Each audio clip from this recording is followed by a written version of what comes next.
subscribe কৰক অসমীয়া সংস্কৃতি ভাওনা YouTube চেনেলটি আৰু বেল আইকন দবাই দিয়ক সংস্কৃতিৰ সম ভিডিঅ' সকলোতকৈ প্ৰথম আপুনি চাব সকলে মুখে বীৰ বলে একে মুখে কৰিছে শিকার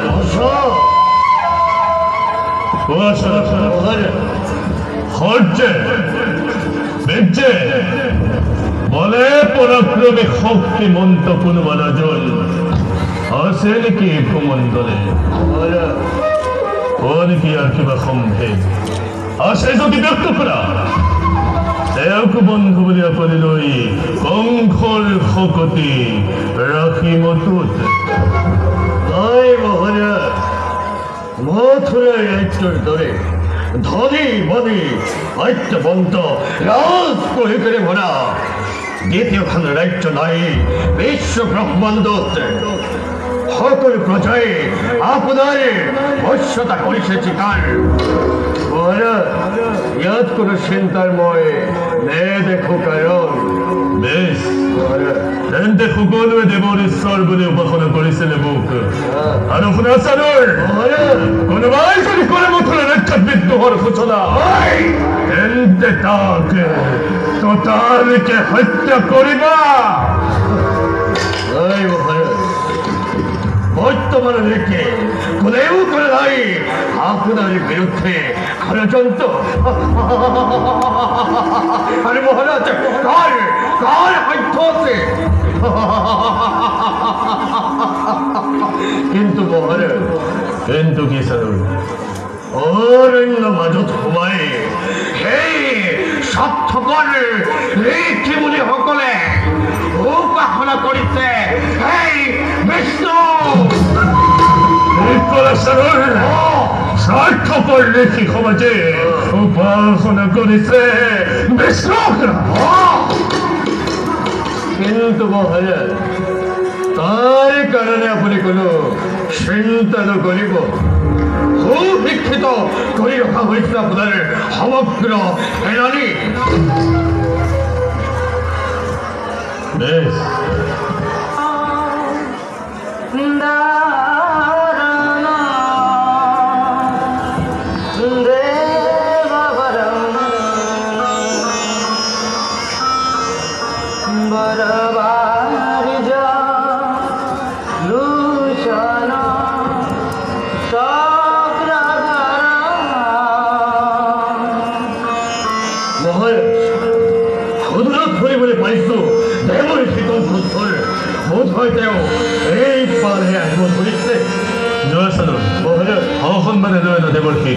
ৰাজখবৰ মাজত লাইনটো ডাইৰেক্ট ঘৰতে পেলাই দিছে গোটেই অস্পষ্ট হৈছে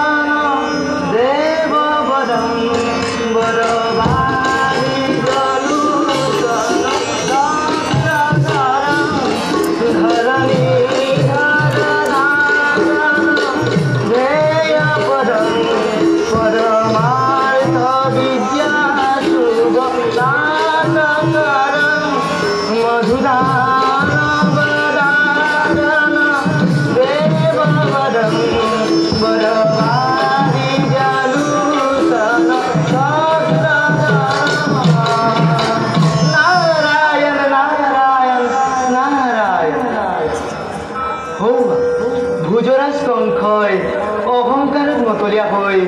গু ব্ৰাহ্মণ আৰু তপস্বীবধৰ উপায় চিন্তা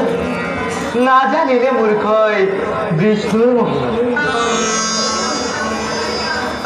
নাৰায়ণ নাৰায়ণ নাৰায়ণ প্ৰণাম দেৱৰ্ষি আপোনাৰ আগমনে পবিত্ৰ কৰিলে মথুৰাৰ ৰাজসভা কওক দেৱৰ্ষি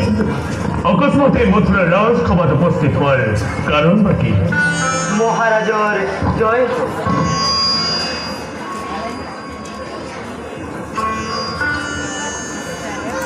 এটি মহান কার্যর বাবে আহিলো আপনার মহৎ কার্য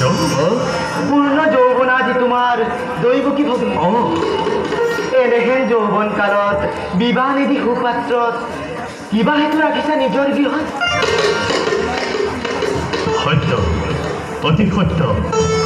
ৰাজকাৰ্যত মতলীয়া হৈ আছিলো বিস্মিত দেৱৰ্ষি কওক দেৱৰ্ষি কোনোবাজন বিদিত বৰ আছে নেকি আপোনাৰ বিবাহীমতী শীঘ্ৰে ভগিনী দৈৱকী কোঁৱৰ নাৰায়ণ নাৰায়ণ আছে আছে মহাৰাজ যদুকুলৰ বসুদেৱেই হ'ব তোমাৰ ভগ্নীৰ উপযুক্ত গতিকে তেওঁকেই অৰ্পণ কৰা ভগ্নী তোমাৰ বেশ চালৰ মুহূৰ্ততে বসুদেৱক গকুলৰ পৰা ৰাজসভালৈ মাতি অনাগৈ যথেষ্ট মহাৰাজ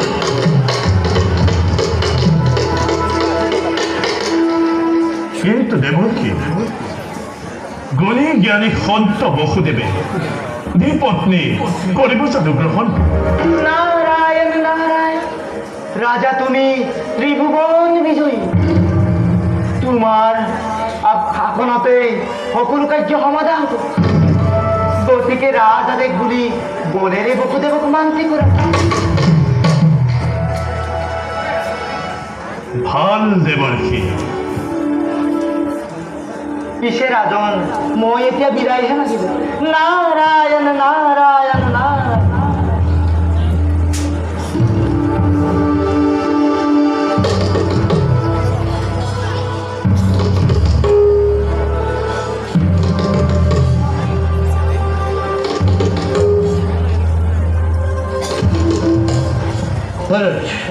সন্ত বসুদেৱ এইফালে আহিছে লৈ আনা বসুদেৱক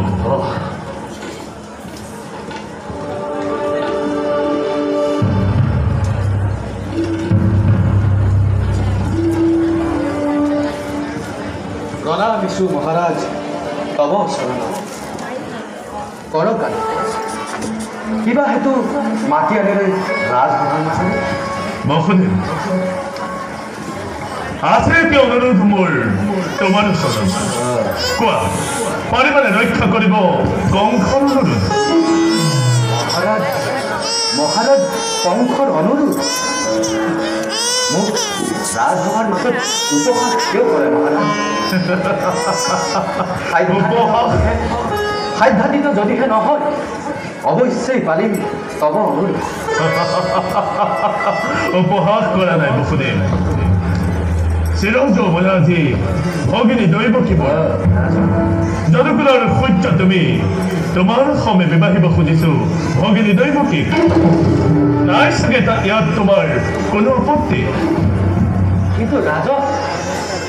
মই যে বিবাহিত আজি তেনেস্থলত দৈৱকীৰ দৰে ৰাজকন্যাক মই কিদৰে দ্বিপত্নী ৰূপে কৰি বসুদেৱ জানা তুমি ভালদৰে এক সত্যজময়ী ভৰতভূমিৰ যাৰ দিশতে কম বেচৰা শুনাগে যক্ষলক্ষ মানৱ দানৱ এনে স্থলত উলংঘ কৰিলে কংসৰ বাক্য নিজেই জানো তোমাৰ কি ঘটিব প্ৰমাদ সেইহেতু বসুদেৱ নকৰি চিন্তা একোকে গ্ৰহণ কৰা ভগিনী দৈৱকী মোৰ আৰু কি জানো বসুদেৱ